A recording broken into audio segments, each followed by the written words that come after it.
Miss Universe Philippines Michelle D pinagsiselosan na nga ba ng boyfriend ni Miss Thailand Antonia Porslid. Ito lang isang araw ay tuluyan ng naghiwalay ng landas sila Michelle D at Antonia Porslid ng Thailand. Ito ang huling larawan nilang dalawa na magkasama. Nakatanggap pa ng parting gift na gold diamond jewelry si Michelle mula kay Antonia. Ciao Antonia, see you soon. Captions ni Michelle nang ibinahagi niya ang larawan ni Miss Thailand sa kanilang paghihiwalay. Naging malaking balita ang pagkakaibigan nila Michelle at Antonia. Isang araw ito sa magandang nangyari ngayong Miss Universe competition. Kinakiligan ng mga fans ang mga sweet moments ng dalawa tuwing magkasama. Nagkaroon pa sila ng hashtag na 4D. Kaya naman ang iba ay binigyan na ng kulay ang pagkakaibigan ng dalawa. Lalo pat aminado si Michelle na isa siyang bisexual.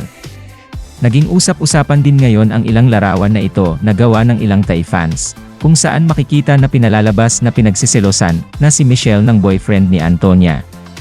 Pero wala naman dapat ipag-alala, dahil tanging mabuting magkaibigan lamang ang dalawa.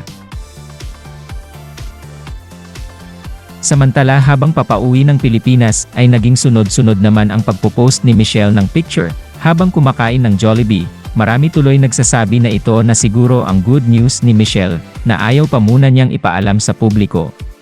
Matatandaan na sa isang event sa Mexico ay nadulas ang isang fans na may bagong aabangan kay Michelle.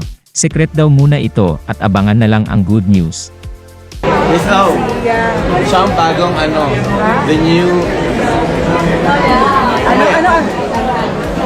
No! No, secret pa. What happened? What happened? Good news yun, abangan ninyo. Gusto ko to. Tell me later.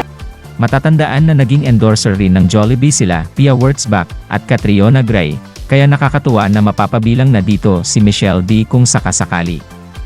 Trending naman ngayon ang digital billboard na ito ni Michelle, sa Times Square sa New York City sa Amerika ngayong Thanksgiving Day, kung saan mababasa ang, "Maraming salamat nilaban mo ang Pilipinas Michelle D." Mayroon ding larawan na magkasama sila ni Antonia, mababasa dito ang Happy Friendsgiving #4D Universe.